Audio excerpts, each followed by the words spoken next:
Bismillahirrahmanirrahim.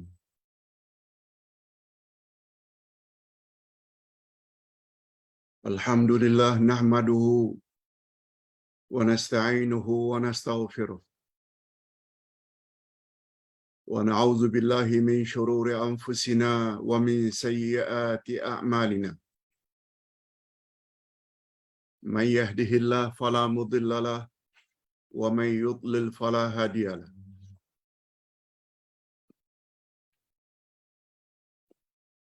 Asyhadu an la ilaha illallah wahdahu la syarika lah. Wa asyhadu anna Muhammadan abduhu wa rasuluh la nabiyya ba'dah.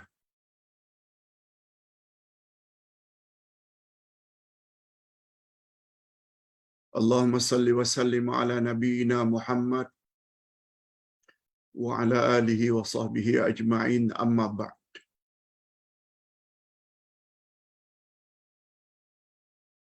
Hadirin dan hadirat serta para pemirsa yang saya hormati.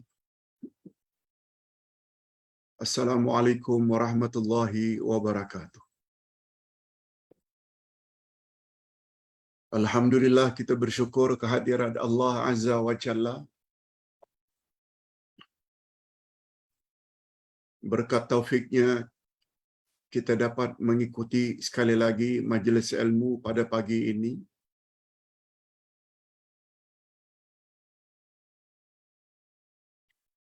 Mudah-mudahan semakin banyak ayat-ayat Quran dan hadis-hadis Nabi yang sahih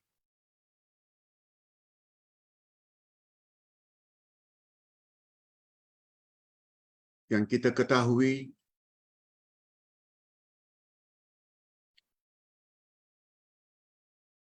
maka akan semakin dekat cara hidup kita dengan kehendak Allah Subhanahu wa taala.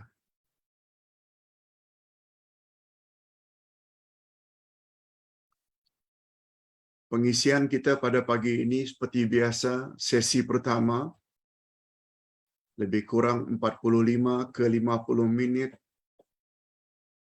pembahasan topik yang pada pagi ini pembahasannya tentang waswas atau bisikan syaitan. Yang kedua, menjawab beberapa soalan jemaah. Dan yang ketiga, kita akhiri dengan doa.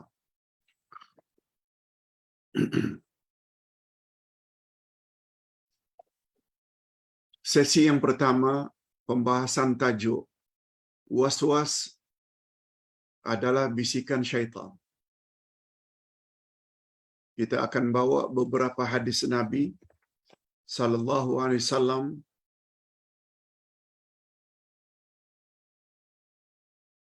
Pertama sekali, dengar hadisnya dulu. Sebab Islam agama ilmu. Islam agama dalil. Bukan agama ikut-ikutan. Bukan agama sekedar dengar cakap orang.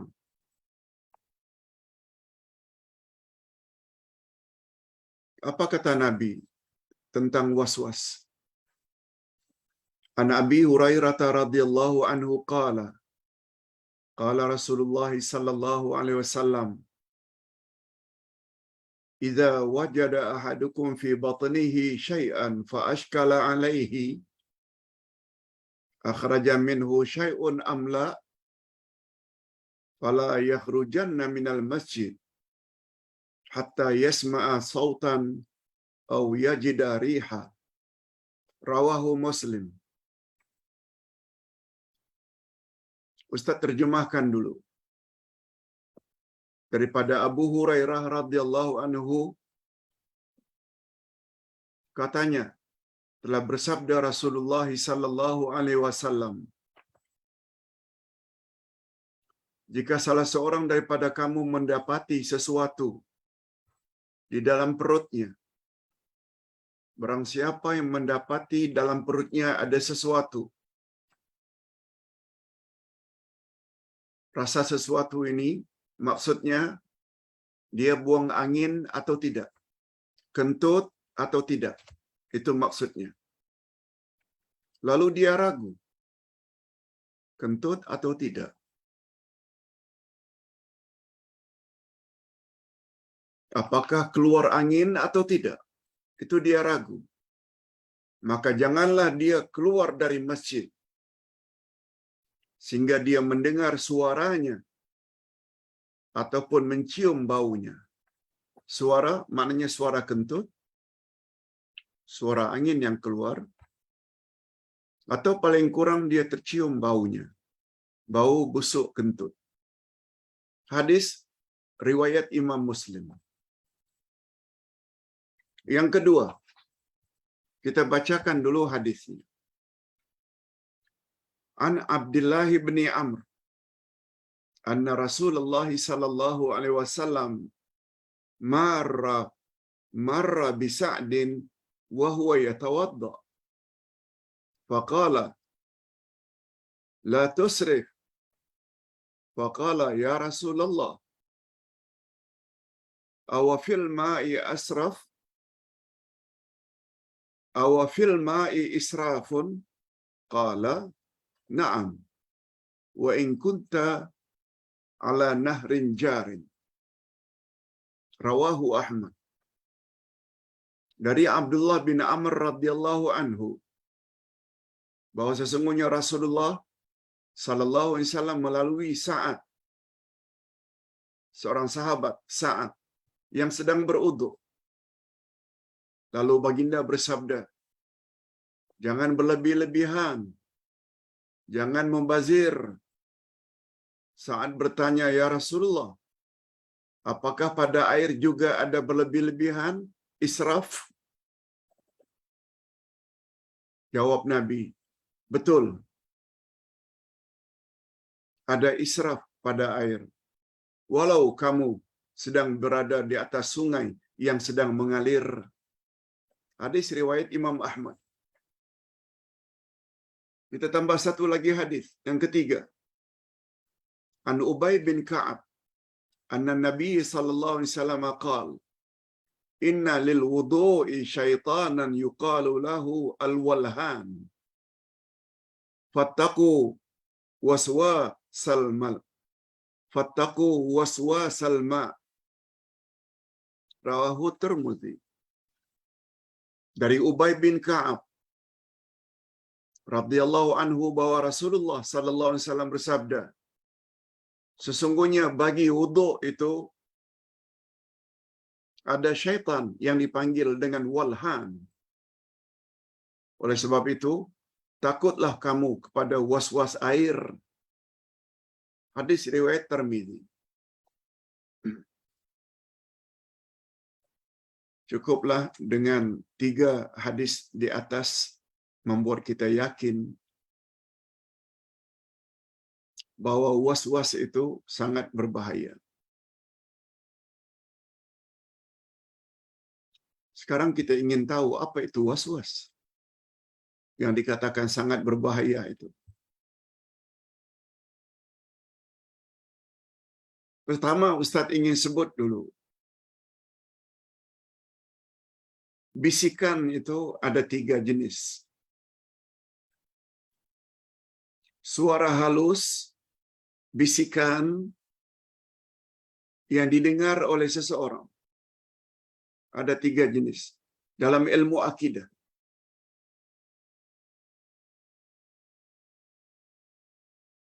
Bila bisikan itu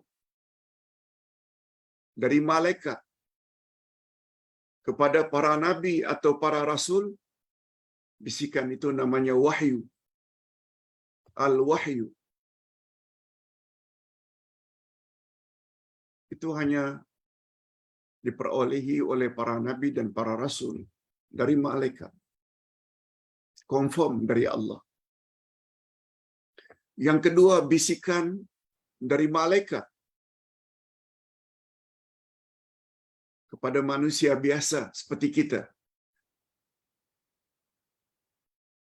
bisikan itu namanya ilham. Ilham.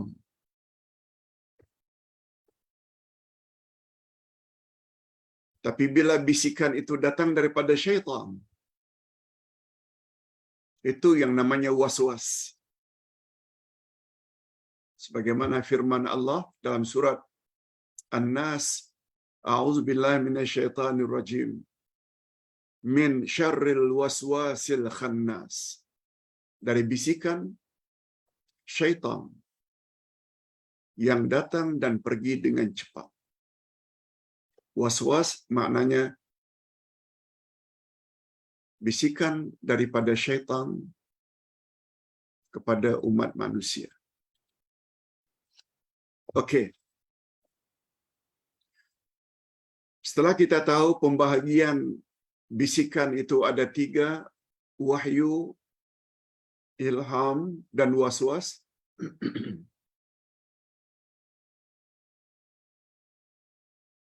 Kita perlu tahu, dan semuanya tahu, bahawa syaitan itu adalah musuh utama umat manusia.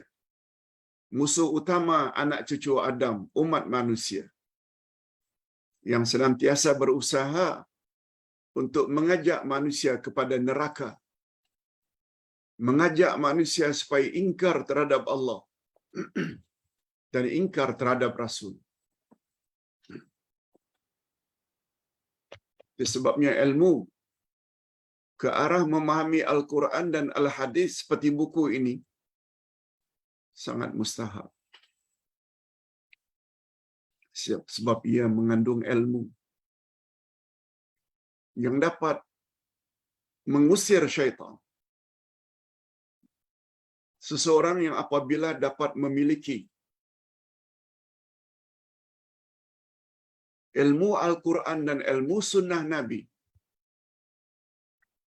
Ustaz tidak kata mereka tidak akan digoda oleh syaitan. Tapi paling kurang mereka ada senjata untuk melawan was-was syaitan. Ini antara lain. Nanti pada bahagian akhir kita akan sebut cara yang paling tepat untuk menolak godaan syaitan. Yang mustahak kita kena ingat, syaitan adalah musuh utama anak cucu Adam. Kita boleh lihat di dalam surat Al-Baqarah ayat 208. Allah Subhanahu wa taala berfirman, "Ya ayyuhalladzina amanu dukhulu fis-silmi kaffah wa la tattabi'u khutuwatis syaitan. Innahu lakum aduwwum mubin." Orang-orang yang beriman, masuklah kamu ke dalam Islam secara menyeluruh. Jangan ikut langkah-langkah syaitan. Karena syaitan itu bagi kamu musuh yang sangat nyata. Lihat ayat 60 dari surat Yasin. Alam a'had ilaikum ya bani Adam, alla ta'budu syaitan, innahu lakum aduwwum mubin. Bukankah aku telah perintahkan, kata Allah, bukankah aku telah berjanji denganmu, hei anak cucu Adam, agar kamu jangan ikuti syaitan. Sebab syaitan itu bagi kamu adalah musuh yang nyata-nyata.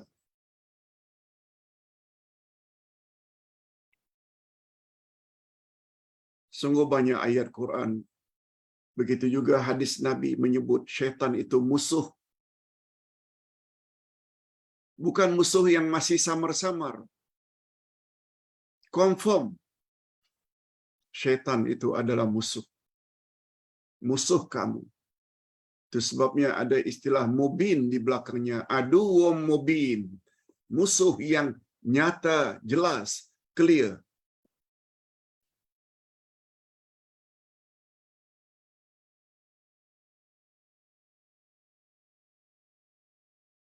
Sebagaimana kita jelaskan tadi malam, tentang umat Muhammad adalah ummatan wasatah.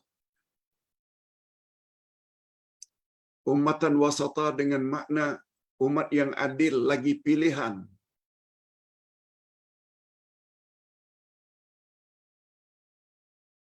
Setiap suruhan Allah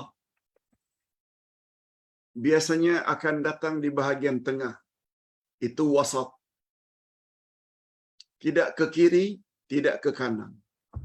Ke kiri ini maknanya longgar. Ke kanan ini maknanya berlebih-lebihan. Longgar jangan, berlebih-lebihan pun jangan, tapi tengah-tengah. Sesuai dengan kemampuan manusia. Itu makna ummatan wasata. Ingin mendapat penjelasan lanjut? Sila dengar balik YouTube yang kita kirim di dalam grup di bawah tajuk ummatan wasata. Nah, sekarang kita pindah kepada makna was-was. Walaupun tadi telah kita jelaskan. Imam Ibnul Qayyim berkata, was-was ialah sesuatu yang halus masuk ke dalam diri manusia. Sama ada tanpa suara atau melalui suara yang lembut yang tidak didengar kecuali oleh orang yang dimasukinya. Itu dia definisi was-was. Bisikan halus masuk kepada manusia. Sama ada suara atau tak ada suara. Dan syaitan dan was-was itu adalah bisikan syaitan.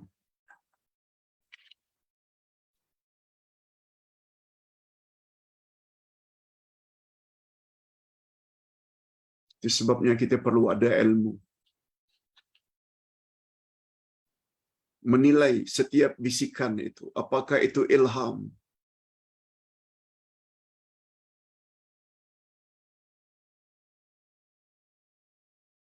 Kalau tadi malam atau tadi pagi,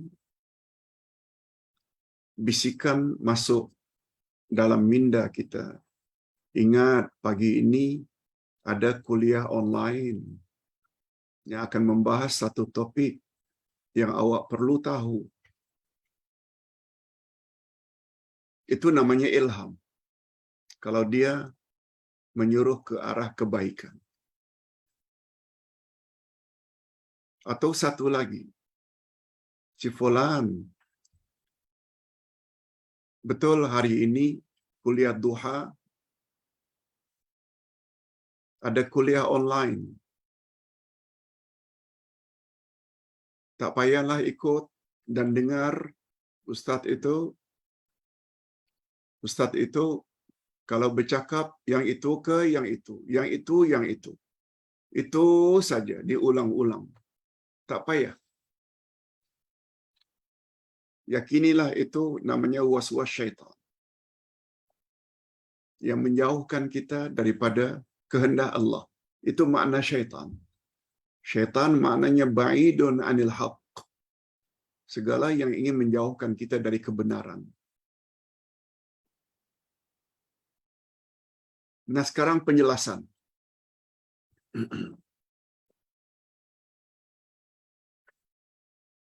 Di antara cara syaitan memesongkan manusia dari jalan yang lurus, Allah kan suruh supaya kita meminta kepadanya, ihdinas siratal mustaqim. Tunjuki kami ya Allah ke jalan yang lurus. Jalan yang lurus itu adalah jalan Allah dan jalan Rasul. Sebagaimana yang disebut dalam surat Yasin. Ayat 61, wa ani'buduni hadza siratal mustaqim. Allah berfirman, ikutilah aku, sembahlah aku, itulah dia jalan yang lurus. Ayat 61. Ayat 3, 2 dan 3, maaf 3 dan 4 dari surat Yasin. Innaka laminal mursalin ala siratim mustaqim. Engkau hai Muhammad adalah salah seorang rasul yang diutus pembawa jalan yang lurus. Itu dia jalan yang lurus. Oleh sebab itu, perkataan siapa saja yang kita ikut, yang ternyata bercanggah dengan Quran dan Sunnah, itu bermakna dia sedang berada di atas jalan syaitan.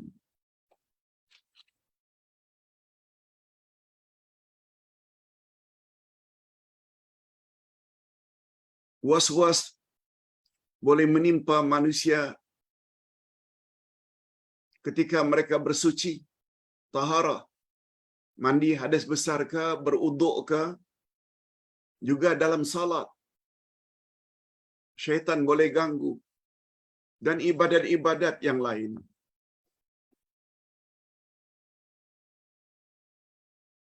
Syaitan akan goda supaya mereka melakukan ibadat tidak sebagaimana yang diajar oleh Rasul sallallahu alaihi wasallam. Malah mereka yang kena was-was ini selalu mendakwa, kalau ingin ibadatmu lebih sempurna, tambah ini, tambah itu, tambah ini, tambah itu. Mereka justru mendakwa, kalau hanya ikut Rasul, maknanya tak sempurna lagi imanmu. Tak sempurna lagi ibadatmu bila ikut cara Rasul. Bila itu terjadi, bermakna orang tersebut sudah masuk dalam perangkap syaitan. Mereka akan jadi orang yang keletihan, penat beribadat. Padahal ibadat ini relax saja. Mudah saja. Malah orang-orang tersebut ketika beribadat tambah ini, tambah itu, mereka punya sangka buruk terhadap Rasulullah. Kononnya bila ikut cara Rasulullah, ibadatnya tidak sempurna. Itu maknanya dia sudah bersangka buruk terhadap baginda. Padahal syarat amal diterima mesti ikut cara Nabi. Ekoran dari buruk sangka tersebut akhirnya penat macam mana pun dia beribadat, dia tidak layak mendapat pahala atau ganjaran amalannya. Ingat selalu syarat amal diterima ada dua. Pertama, ikhlas lillahi ta'ala. Tidak karena yang lain. Semata-mata lillah. Yang kedua, ibadat itu hendaklah dilakukan mengikut cara Rasulullah sallallahu alaihi wasallam. Ini yang iblis mau. Beribadat tapi riya, amalnya ditolak. Ibadat ikhlas tapi tidak ikut cara Rasul, ditolak. Bukan ustaz yang cakap. Nabi yang cakap dalam hadis sahih, man amila amalan laisa alaihi amruna fahuwa rad. Siapa buat amalan tidak ikut cara kami, amalnya ditolak. Bukan ustaz cakap suka-suka hati. Oleh sebab itu, apabila kita dapat was-was syaitan, itu bermakna kita akan jadi orang yang beribadat percuma, tidak ada nilai di sisi Allah.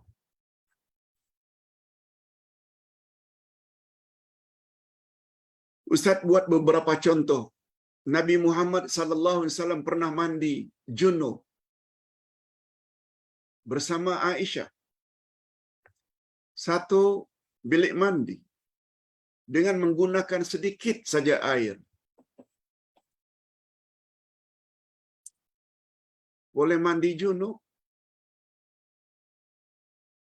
Syarat mandi junub dua saja. Pertama niat, yang kedua menyampaikan air ke seluruh tubuh. Tak semestinya di bawah shower.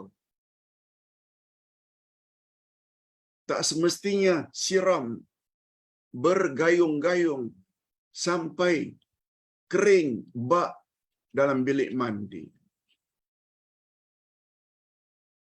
Nabi tak buat macam itu. Nabi nak beritahu Islam itu mudah.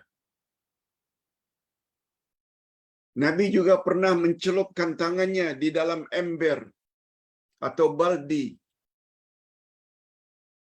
Lalu madmadah, berkumur-kumur. Lalu istinsyar, mengeluarkan air dari hidung. Rasulullah sallallahu alaihi wasallam juga ambil air untuk sapu kepala. Dari kepala langsung ke telinga. Nabi yang buat, hadisnya sahih. Kita pula kata tak sah. Sebab air bekas basuh kepala langsung ke telinga, mana boleh? Kan itu mustakmal, air yang sudah digunakan. Kalau Anda mendakwa begitu, bermakna Anda mendakwa wuduk Rasulullah tidak sah. Tak kecil dakwaan itu. Kalau wuduk tidak sah, maknanya semua salat baginda tidak sah.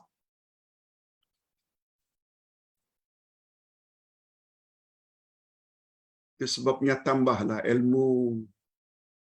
Jangan setakat apa yang diwarisi dari nenek moyang. Jangan setakat dengar dari guru-guru yang ilmunya sangat terbatas. Yang hanya tahu dalam mazhab itu saja. Tak baca apa pandangan ulama-ulama fiqh yang lain. Yang juga memiliki dalil-dalil yang kokoh. Yang barangkali lebih kokoh dan lebih kuat daripada mazhab yang dia pegang. Banyak dengar bagaimana firman Allah pada ayat 17-18 surat Az-Zumar. Sampaikan, hai Muhammad, berita gembira kepada hamba-hambaku yang suka mendengar. Lalu mereka ikut mana pendapat yang lebih kuat dalilnya. Merekalah yang akan mendapat hidayah. Dan merekalah orang yang berakal. Syarat untuk mendapat hidayah. Syarat untuk mendapat busyra, berita gembira. Syarat untuk dikategori sebagai orang yang berakal. Ada dua. Banyak dengar ceramah. Jangan pilih satu-satu guru saja. Utamakan guru-guru yang bawa dalam ceramahnya dalil Quran, sunnah Nabi, malah disebut derajat hadisnya. Kemudian dari apa yang kita dengar, bukan semua yang kita kena ikut. Ikut mana yang paling kuat atau yang paling baik dengan makna yang paling kuat dalil dan hujahnya. Tambah ilmu.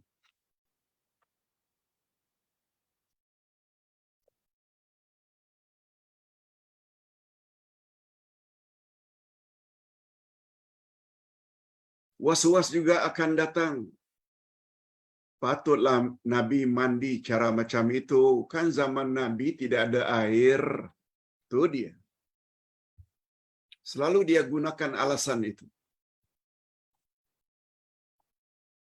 Tapi Nabi Muhammad sallallahu alaihi wasallam ketika lihat sahabatnya beruduk dengan menggunakan air agak banyak, kata Nabi, jangan israf, jangan berlebih-lebihan. Sahabat bertanya, ya Rasulullah, dalam penggunaan air pun tak boleh berlebih-lebihan? Coba dengar apa Nabi jawab. La tusrifu fi isti'malil ma' walau kunta ala nahrin jarin. Jangan berlebih-lebihan dalam menggunakan air walaupun kamu berada di atas sungai yang mengalir. Sungai yang mengalir.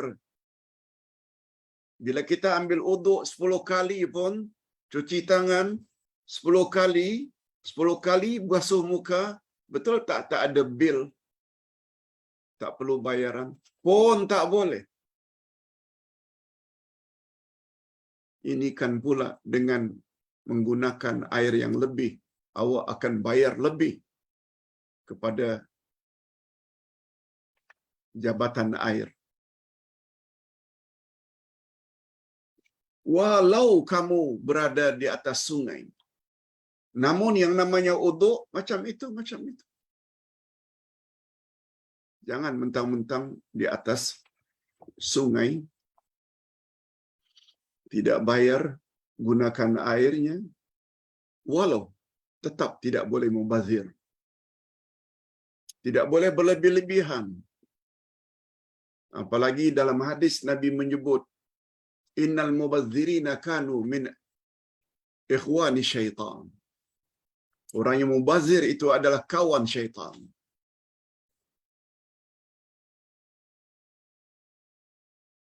Rasulullah sallallahu alaihi wasallam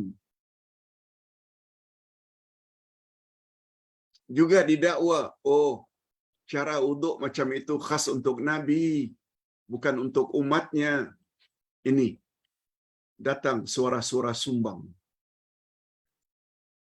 untuk memperkuatkan was-was tadi. Kita selaku umat tak macam itu. Allahu Akbar. Bahaya statement itu.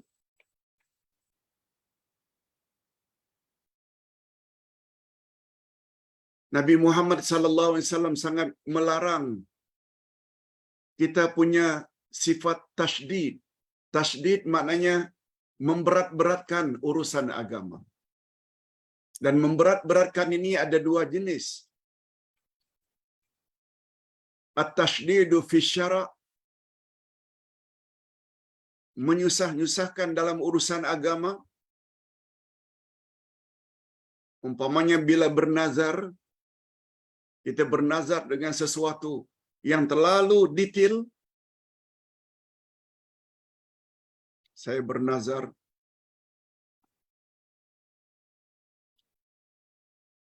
bila apa yang saya hajat itu dikabulkan oleh Allah, saya akan sembelih seekor ayam yang beratnya 2 kilogram, warnanya hitam, kakinya pendek.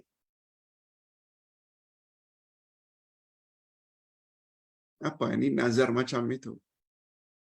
Kalau hasrat dan hajat saya makbul, saya akan hantar pisang 3 sisir ke masjid pada hari Jumaat. Yang pisang itu ukurannya 5 inci setiap satu. Pisangnya jenis ini. Itu namanya menyusah-nyusahkan dalam bab syarak.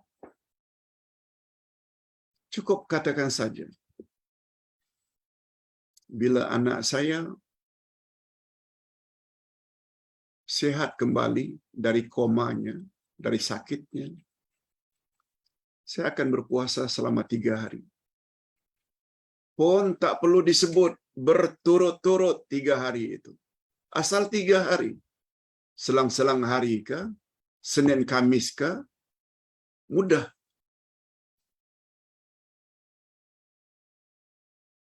Apabila hasrat saya tercapai, saya akan bersedekah sebanyak 10 ringgit. Tak perlu disebut. Untuk fakir miskin di Jalan Tengku Abdul Rahman ke, untuk si fulan ke, untuk si fulan ke, tak perlu sebut. Keluarkan 10 ringgit kepada siapa saja orang yang kita ingin bagi. Itu maknanya Islam larang tasydid fi syara' dan tasydid fil qadar. Tasydid fil qadar maknanya menyusah-nyusahkan dengan menyebut bilangan. Semuanya itu dilakukan dengan was-was. Agama Islam agama yang mudah. Orang-orang yang was-was telah menyiksa diri mereka sendiri. Sehingga kadang-kadang bila beruduk sampai basah kuyup seluruh badannya.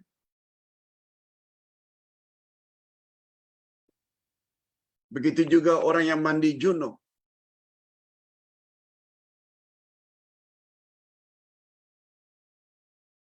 Bagus juga perkara ini Ustaz bawa yaitu perkataan Abul Wafa bin Uqail. Kata Abul Wafa bin Uqail pada suatu hari, seorang yang mandi junub berkata kepada saya. Kata dia, saya mandi junub dengan berenang. Mungkin di sungai atau di kolam renang, swimming pool. Begitu keluar daripada sungai, saya masih ragu-ragu lagi. Mandi junub saya sah atau belum? Maknanya air sudah sampai ke seluruh tubuh. Padahal sudah menyelam di dalam sungai atau kolam.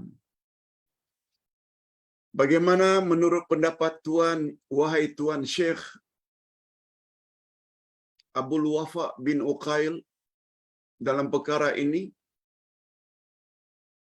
Syekh Abul Wafa berkata, pergilah kamu, beredarlah kamu dari sini.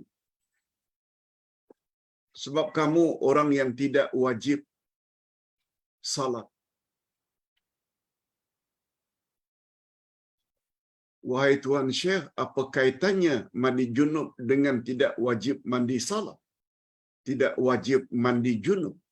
Apa kaitannya dengan mandi junub?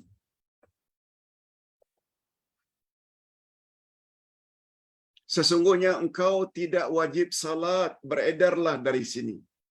Lelaki tersebut berkata atau bertanya, mengapa demikian? Jawab Tuan Syekh, karena Nabi telah bersabda, tidak diberi dosa 3 golongan. Pertama, orang gila,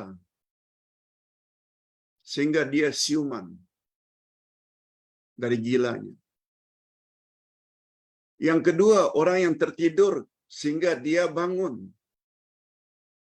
atau sadar. Yang ketiga, kanak-kanak sehingga dia baligh, baru wajib salat. Dan kamu sudah menyelam dalam air beberapa kali. Lalu kamu masih ragu-ragu lagi apakah air sampai ke tubuhnya atau tidak? Bukankah itu ciri-ciri orang gila? Bukankah itu ciri-ciri orang gila? Bukankah itu alamat orang dah tak ada akal? Sudah menyelam berkali-kali pun masih ragu-ragu lagi. Itu yang aku maksudkan. Kau tak payah salatlah sebab engkau gila. Sebab begitu jawaban orang-orang alim zaman dahulu untuk menyedarkan bahawa was-was yang diperturutkan itu boleh membawa orang itu jadi gila.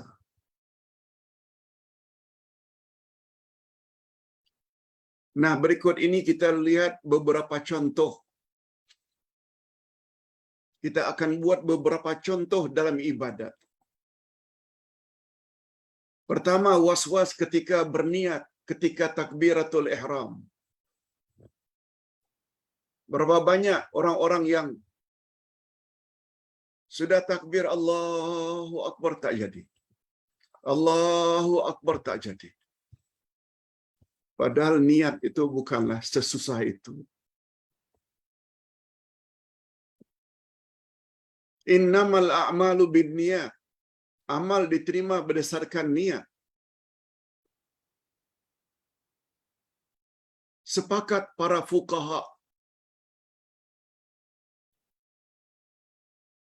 sepakat semua ulama, maka nunniyah al-qalbu. Tempat niat itu dalam hati.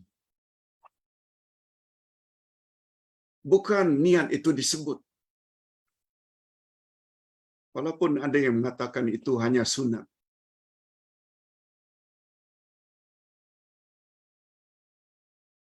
Niat yang disebut oleh Nabi hanya sempena haji dan umrah sahaja. Untuk salat, Nabi tak pernah sebut usalli fardaz zuhri arba'a raka'atin ma'muman lillahi ta'ala. Sengaja aku salat zuhur 4 rakaat sebagai makmum karena Allah Ta'ala. Tak perlu ada kata-kata itu. Niat adalah suara hati menyengajakan untuk melakukan sesuatu. Niatlah itu. Dan tempat niat dalam hati. Bapak-bapak, ibu-ibu, hari Ahad nanti akan pergi barangkali sekitar jam 8 setelah ikut kuliah subuh online, menjelang kuliah duha jam 10.30, berangkat dari rumah jam 8. Diperkirakan balik jam 10. Sudah ada dalam fikiran akan beli beras, gula, garam, sayur mayur, ayam atau ikan. Ketika hendak keluar rumah perlu sebut ke itu semuanya. Sengaja aku pergi ke pasar basah Sungai Besi untuk beli beras 10 kilogram, gula 1 kilogram, ikan 2 ekor,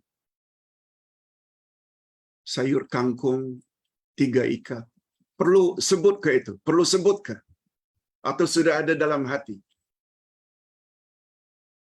Malah bila sebut, ada kemungkinan tak anak dan cucu akan berkata, opa, nak buat apa itu? Sebut apa itu? Diam kamu, opa ni sedang berniat tahu. Macam itu ke? Niat itu cukup kesengajaan dalam hati akan buat sesuatu. Sudah dikategori sebagai niat. Was-was sebab itulah berkali-kali takbir tak jadi. Kononnya niat tak masuk. Salah pemahaman itu.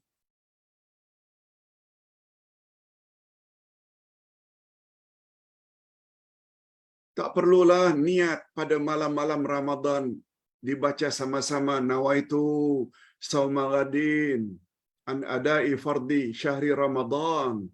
Tak perlu. Malah kata para ulama fiqh, bila awak sahur jam 4 pagi, itu sudah tergolong ke dalam niat. Tak pernah kan orang breakfast jam 4 pagi? Mengapa awak buat? Karena saya tidak puasa esok. Cukup dah. Mengapa susah-susah sangat dalam beragama? Semuanya ini karena kecetikan ilmu. Berpegang cakap seorang guru saja. Dengarlah dari guru-guru lain juga. Yang mustahak Nabi tak pernah buat macam itu. Di sinilah perlunya untuk kesempurnaan agama, ilmu perlu ditambah. Walaupun sudah lansia, lanjut usia. Cuma video yang Ustaz kirim 2 hari yang lalu, tua macam mana pun kita mesti tambah ilmu. Hanya saja dalam video tersebut, ilmu yang nenek tersebut dalami ilmu keduniaan saja. Sebenarnya ilmu yang paling mustahak untuk kita perkemas adalah ilmu agama. Sebab itu yang akan kita bawa ketika kita mati. Tidak jawab soalan man rabbuka, mestilah kenal Allah, ma'rifatullah. Al-asma'ul husna kena belajar. Kalamullah, tafsir Quran kena belajar. Baru boleh jawab Rabbi Allah. Wa man nabiyuka. Bukan boleh jawab dengan matematik, geografi. Nah, mestilah ilmu hadis, sirah Rasul dipelajari. Wa ma dinuka. Apakah agamamu? Dini al-Islam. Mestilah tahu selok belok agama Islam dan rujukan agama Islam Quran dan Sunnah selain daripada ijma' dan qiyas.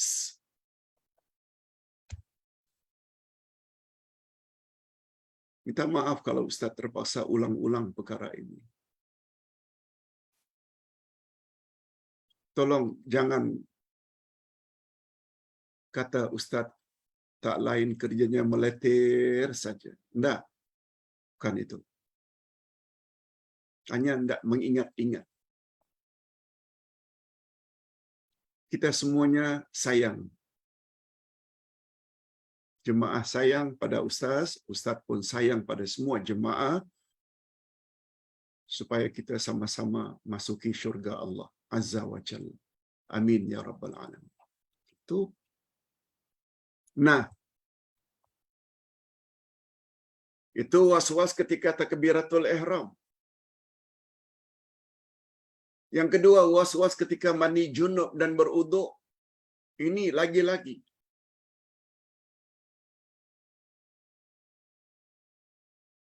Malah Nabi sebut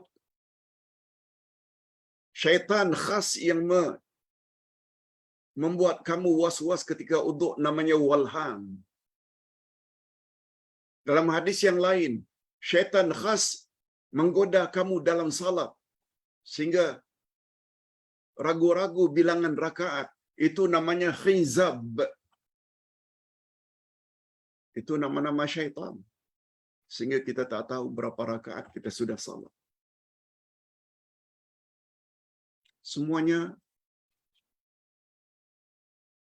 namanya was-was. Was-was ketika mengeluarkan makhraj huruf. Sampai kita terdengar kadang-kadang tidak baca usalli, usalli, usalli, usalli. Berkali-kali diulang. Ketika duduk baca tahiyat, at-tahiyyat, at-tahiyyat. Kadang-kadang terdengar tahi, tahi, tahi, tahi. At-tahi jadi tahi. Karena tidak kecikkan huruf ha. Padahal Islam tidak suruh sebegitu rupa dalam membaca Al-Quran. Kita yang hidup lama di negara Arab, kita tahulah.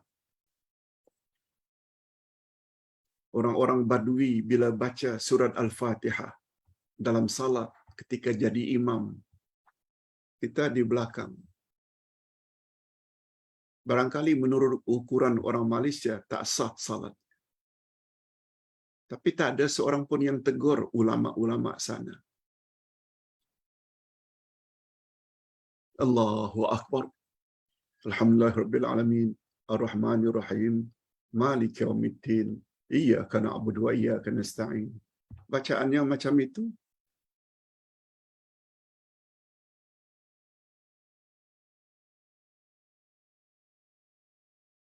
Itu sebabnya musabaqah tilawatil Quran biasanya dibolot oleh umat Islam Nusantara. Kalau tidak Malaysia, Singapura. Tak Malaysia, Indonesia. Kalau tidak pun selatan Thailand atau Filipina. Karena makhraj yang bagus. Tapi itu tidak bermakna. Lebih-lebih lagi, sebahagian orang-orang yang bukan Arab ini, mereka tidak boleh baca huruf tertentu. Berapa banyak orang yang baca Alhamdulillahirabbil alamin ghairil maghdubi alaihim waladdallin. La ilaha illallah, kata orang India. Itu yang dia termampu. Semua itu diterima oleh Allah Azza wa Jalla. Dan kita tak nafikan. Fasih, mahir dalam membaca Al-Quran itu yang terbaik. Tapi jangan sampai kita mendakwa. Lain saja sedikit bacaan kita tak sah, batal. Prinsip agama la yukallifullahu nafsan illa wus'aha. Manusia tidak diberatkan kecuali apa yang dia termampu. Cuma kata ulama fiqh, bila orang yang akan jadi imam hendaklah orang yang relatif lebih baik bacaannya. Jadi alhamdulillahirabbil alamin itu jangan jadi imam. Kalau makmumnya boleh baca dengan baik, alhamdulillahirabbil alamin, ainnya baik. Ngalamin jangan ke depan. Itu saja.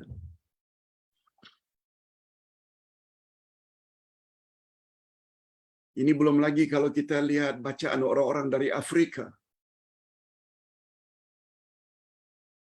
Di dalam Masjidil Haram ke Masjid Nabawi ke. Oh, kita langsung tak faham. Tapi diterima oleh Allah Azza wa Jalla. Sebab Nabi bersabda, Man qara'a al-Qur'an wa huwa mahirun lahu, fa huwa ma'al kiramil barara. Siapa yang baca Quran dengan mahir, fasih, dia bersama malaikat kiramil bararah yang turun dari langit. Oh, begitu mulia. Man qara'a al-Qur'an wa huwa yatata'ta' bihi wa huwa alaihi syaq falahu ajran. Atau kama qala Nabi. Siapa yang membaca Al-Quran terbetak-bentak, terbeta-beta, tersangka-sangka, dia ingin baca juga. Walaupun susah, dia dapat ganjaran double. Macam itu kata Nabi sallallahu alaihi wasallam. Hadirin dan hadirat rahimakumullah. Begitu juga yang keempat contohnya, was-was pada najis.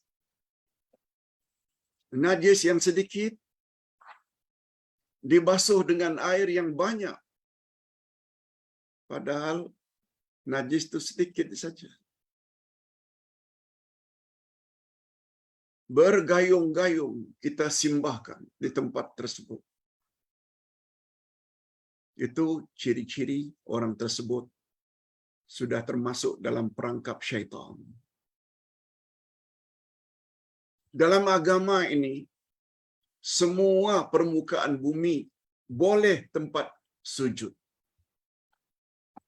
Selagi di situ tidak nampak ada najis yang terlonggok, tak boleh.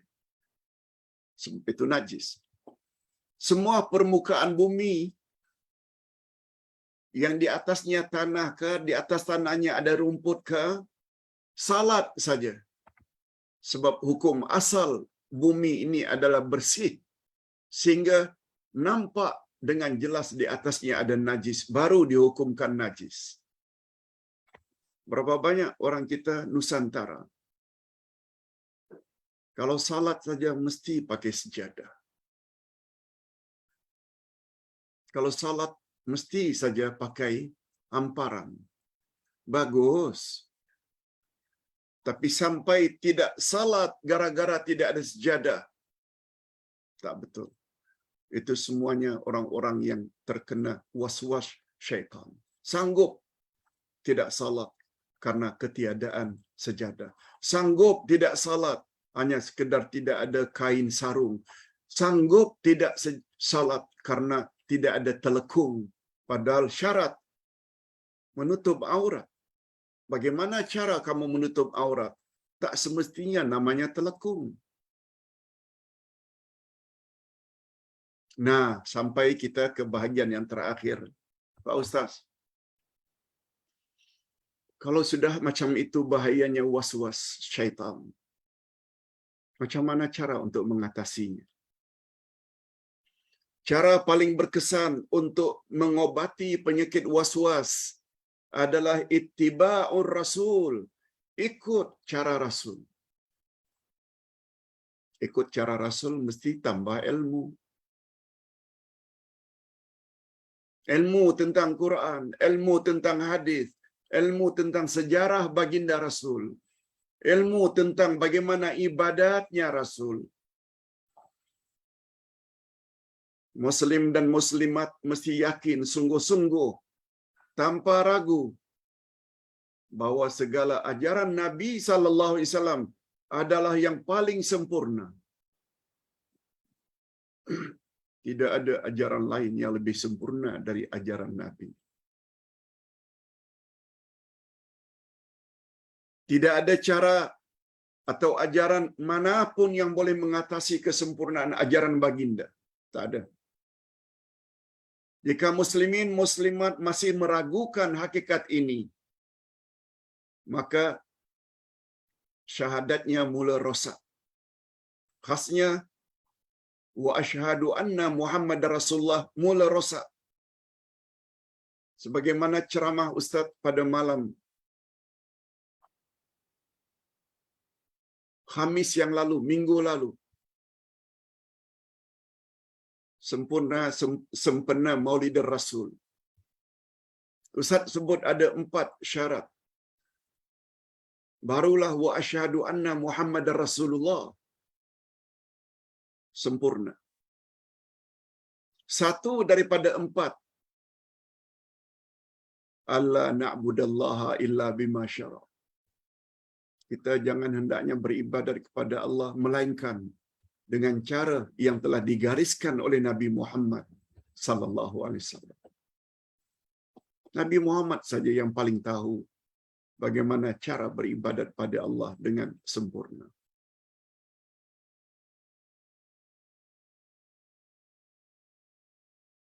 Dan jika kita selidiki amalan Rasul, ternyata sangat mudah dan tidak menyusahkan. Mudah. Bagi kita, hanya Rasulullah sajalah orang yang paling layak untuk kita contohi untuk menundukkan musuh utama manusia yaitu syaitan. Bukan dari sumber-sumber lain. Sumbernya segala yang datang dari Nabi Muhammad sallallahu alaihi wasallam. Jadi sebagai kesimpulan, di sini ada 3 kesimpulan. Ustaz sebut secara ringkas saja. Pertama, syaitan senantiasa berusaha untuk memesongkan manusia daripada jalan Allah yang lurus.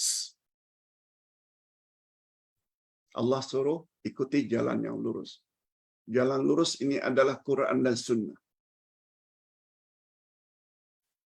Selain jalan yang lurus bermakna kita sedang berada di atas jalan syaitan.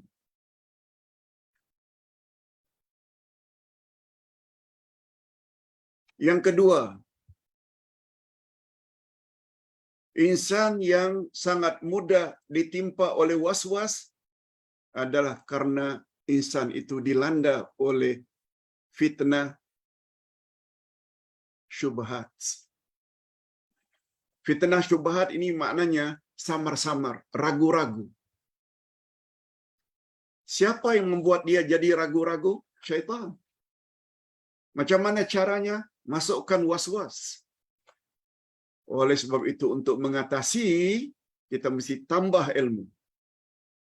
Lebih-lebih lagi ilmu tentang Quran dan Sunnah Nabi sallallahu alaihi wasallam. Terakhir, cara yang paling tepat mengobati was-was daripada syaitan adalah kembali kepada Rasulullah sallallahu alaihi wasallam. Di sinilah kelebihannya guru-guru agama yang selalu mengajak kita ikut sunnah Nabi, ikut sunnah Nabi, ikut sunnah Nabi.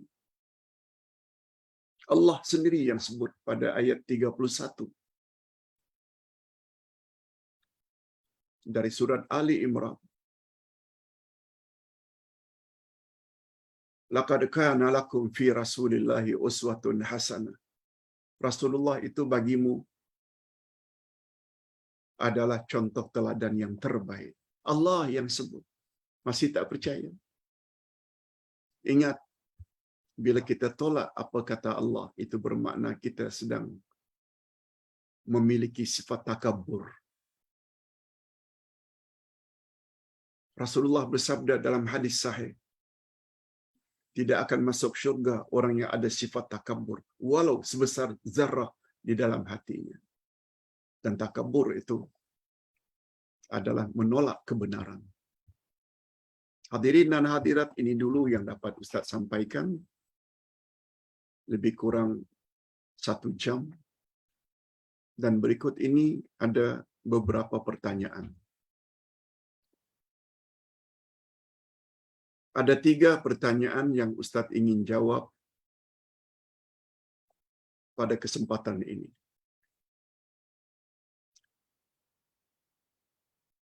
Ada beberapa orang yang bertanya pada Ustaz tentang perkara yang agak sensitif.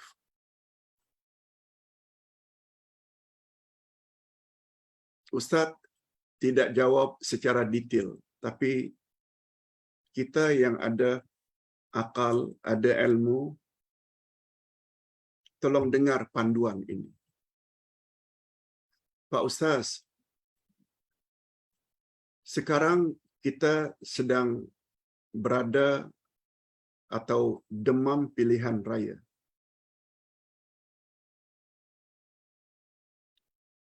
Kami tahu bahwa kita tidak boleh pilih orang kafir, apalagi orang kafir yang memusuhi Islam.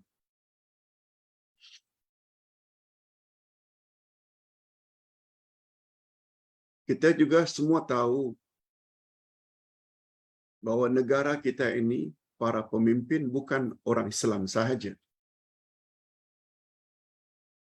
Kami juga tahu ada larangan mengangkat orang kafir sebagai pemimpin tertinggi. Apa nasihat Ustaz? Nasihat Ustaz secara umum pertama sekali, memilih pemimpin adalah suatu kewajiban. Jangan sampai tidak memilih. Wajib.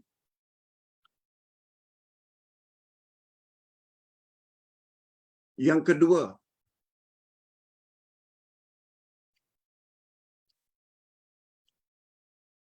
memilih tersebut hendaklah memilih pemimpin-pemimpin yang dapat membuat agama Islam itu selesa di negara yang kita cintai. Oleh sebab itu, jangan pilih orang-orang kafir sebagai pemimpin, apalagi sebagai policy maker yang menentukan hala tuju negara ke hadapan.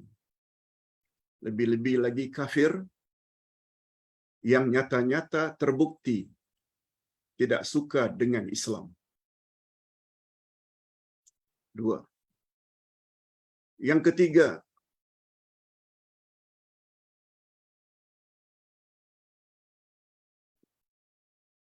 carilah pemimpin yang relatif lebih baik.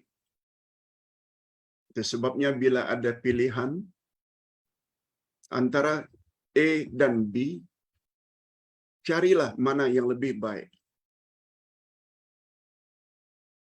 Sebab mencari pemimpin yang maksum memang tak akan wujud. Tetapi kaedah menyebut, bila awak dalam dilema, pilih ini salah, pilih ini salah, tapi awak mesti memilih, maka pilihlah mana yang lebih ringan keburukannya, lebih sedikit kejahatannya. Boleh. Ini yang dalam ilmu kaedah ilmu usul irtikabu akhafid dararain. Pilih mana yang lebih ringan mudaratnya.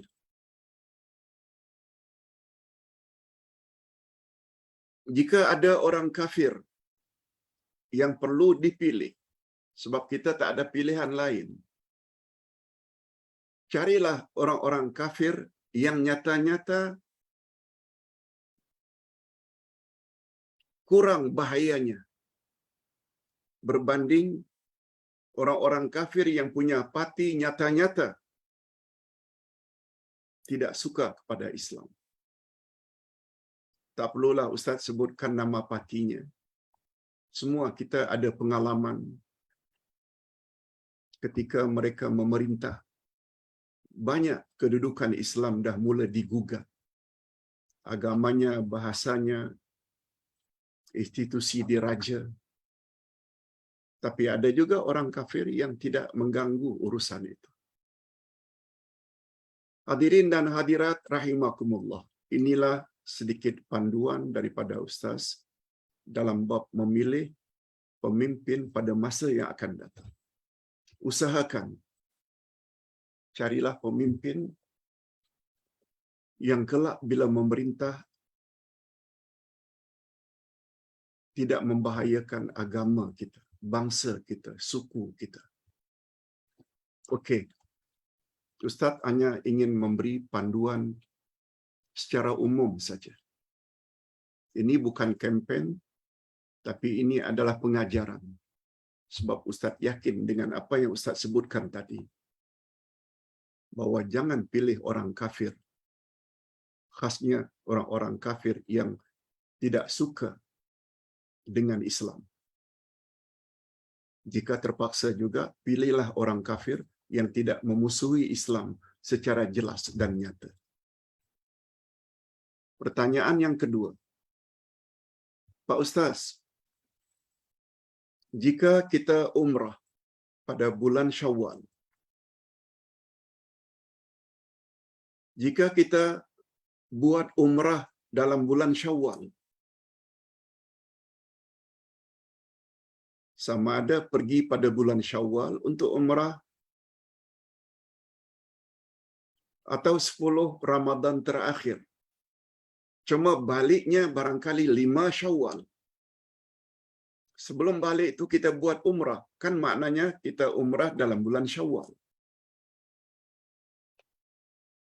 Pertanyaannya, bila seseorang itu buat umrah dalam bulan Syawal, apakah dia wajib melaksanakan haji pada tahun itu? Itu pertanyaannya.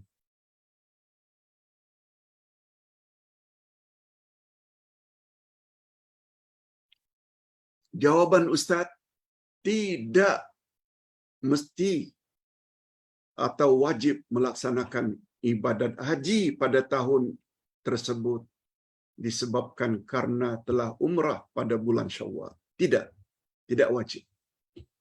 Pencerahannya begini. Pertama, bulan haji ada 3 bulan. Yaitu Syawal, Zulkaidah, Zulhijjah. 3 bulan berturut-turut. Ini namanya bulan haji. Syawal, Zulkaidah, Zulhijjah.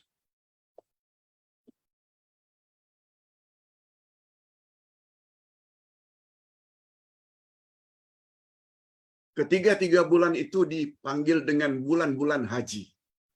Ada juga istilahnya bulan-bulan haram. Itu lain lagi. Yaitu bulan-bulan yang haram berperang pada bulan itu. Itu lain. Bulan haji lain. Syawal, Zulkaidah, Zulhijjah.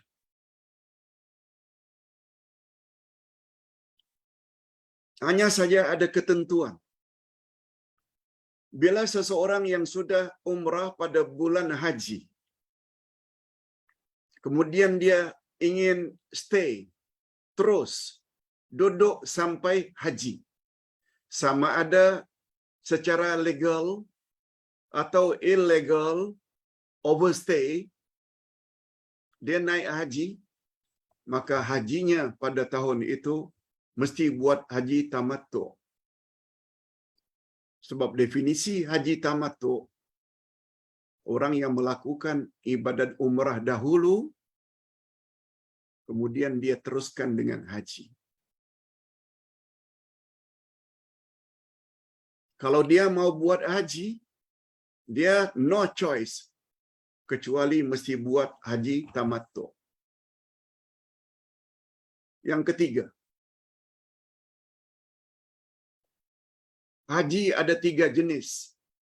Ada namanya ifrat, ada namanya qiran, ada namanya tamattu. Haji ifrat, bila kita pergi ke Mekah buat haji dulu. Setelah selesai haji, baru buat umrah.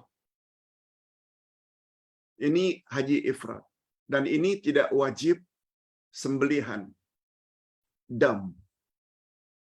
Yang kedua, haji qiran, iaitu kita berniat haji ketika miqat serentak, haji dan umrah sekali. Itu namanya qiran. Dan yang ketiga, tamattu. Tamattu iaitu kita buat umrah dahulu dalam bulan-bulan haji.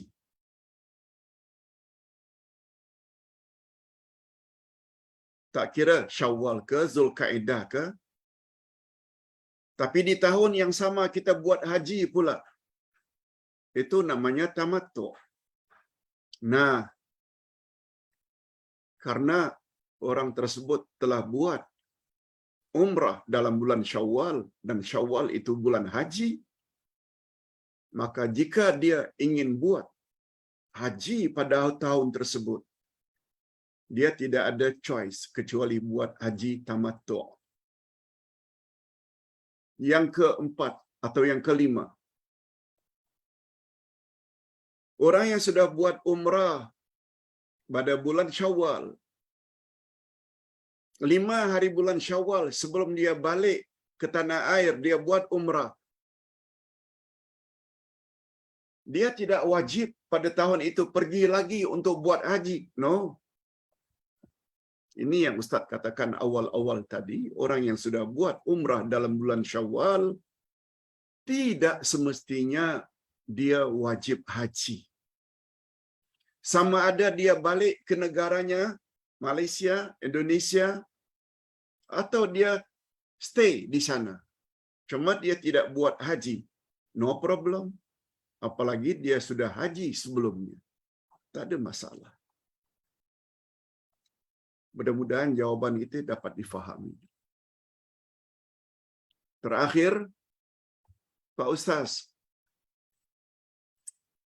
bolehkah kita salat Isyak jam 5 pagi kalau tertidur?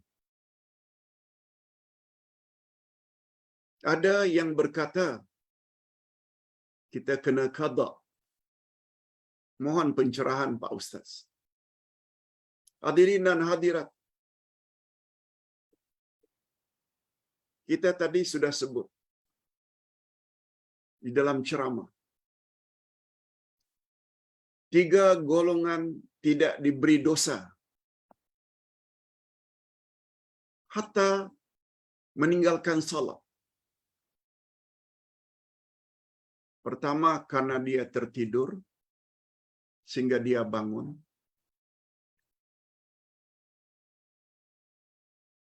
Yang kedua, karena dia terlupa sehingga dia ingat.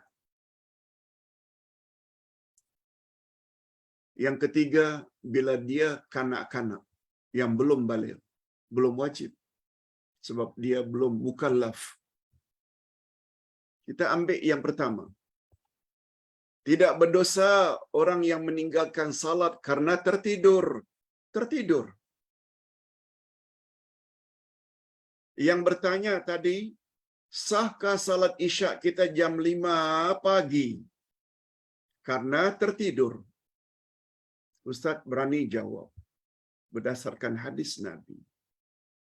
Bila kita tertidur sampai jam 9 pagi, tertidur karena letih sangat, balik dari outstation umpamanya jam 2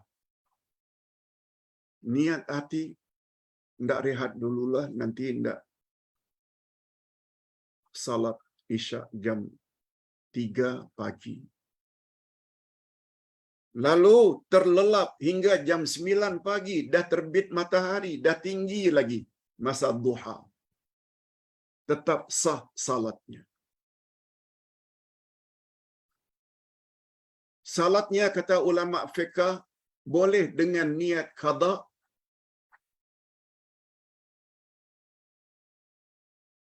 dan boleh dengan niat tunai. Sebab Nabi yang sebut, salat bagi orang yang tertidur adalah ketika dia bangun dari tidurnya.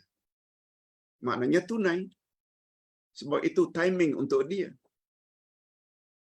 Sedangkan ulama fiqh mengatakan niatnya hendaklah niat qada, karena definisi qada, salat tidak dalam waktunya. Betul tak? Isyak itu berakhir dengan terbitnya fajar masuk waktu subuh. Jadi kembali kepada pertanyaan. Jam 5 itu belum subuh lagi. Jam 5 itu belum subuh lagi. Subuh hari ini jam 5.49. 49 minit lagi baru azan. Awak salat Isyak jam 5.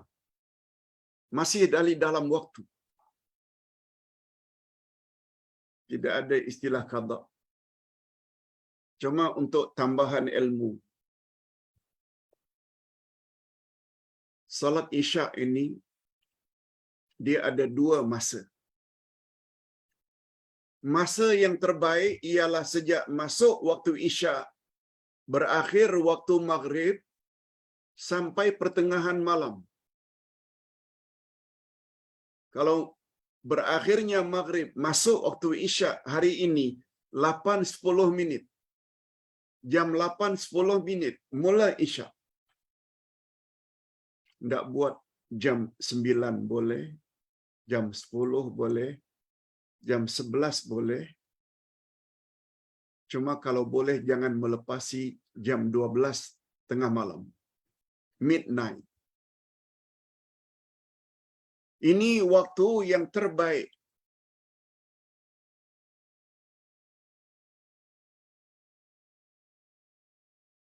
Yang dipanggil dalam istilah fiqh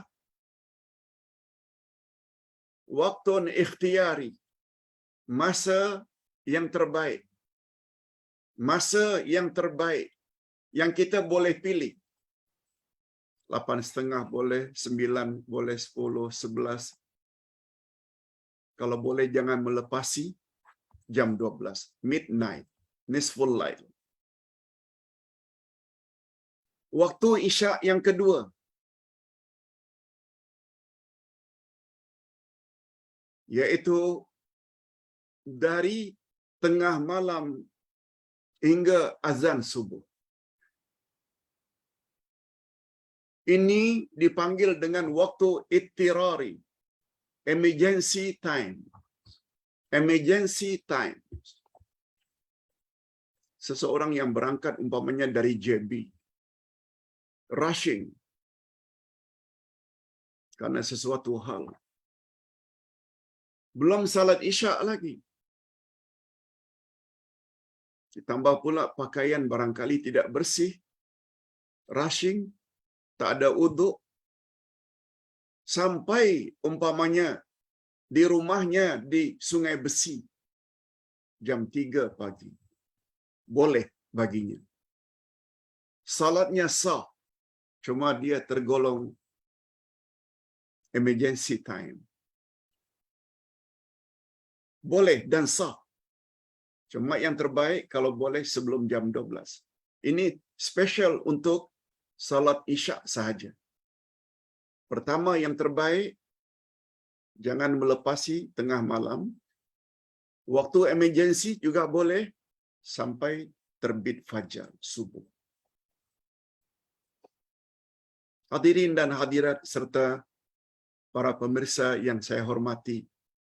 Di sinilah tak betulnya nasihat ustaz ke ustazah ke salat Isya yang paling baik apabila salat Isya itu dilakukan bersama dengan tahajud dan witir jam 4 pagi. Betul, witir dan tahajud bagus buat jam 4 pagi, 4:30, jam 5 sebelum azan subuh. Tapi Isya no. Sampai mendakwa Isya yang paling baik bila Isya itu ditangguhkan bersama-sama dengan tahajud dan witir jam 3, jam 4 pagi, itu tak betul. Tahajud witir yes, tapi Isya tidak. Apalagi Nabi SAW bersabda, amal yang paling baik ialah salat fardu pada awal waktunya. Pada awal waktunya. Itu yang paling baik. Mudah-mudahan pencerahan Ustaz ini ada jugalah manfaatnya, terutama masalah politik tadi. Ustaz hanya sebut secara umum saja. Jangan kata Islam itu anti politik. No. Sebab mencari pemimpin itu urusan siasat. Dan siapa yang kita pimpin, yang kita pilih akan ditanya oleh Allah. Pemimpin yang boleh menjaga kemaslahatan Islam atau justru pemimpin yang ingin menjatuhkan Islam. Semua itu akan ditanya oleh Allah di akhirat nanti. Sesuai dengan firman Allah, wa ta'awanu 'alal birri wat taqwa, bertolong-tolonglah kamu dalam kebaikan dan takwa. Jangan bertolong-tolongan dalam perkara dosa dan permusuhan. Kita akhiri dengan doa.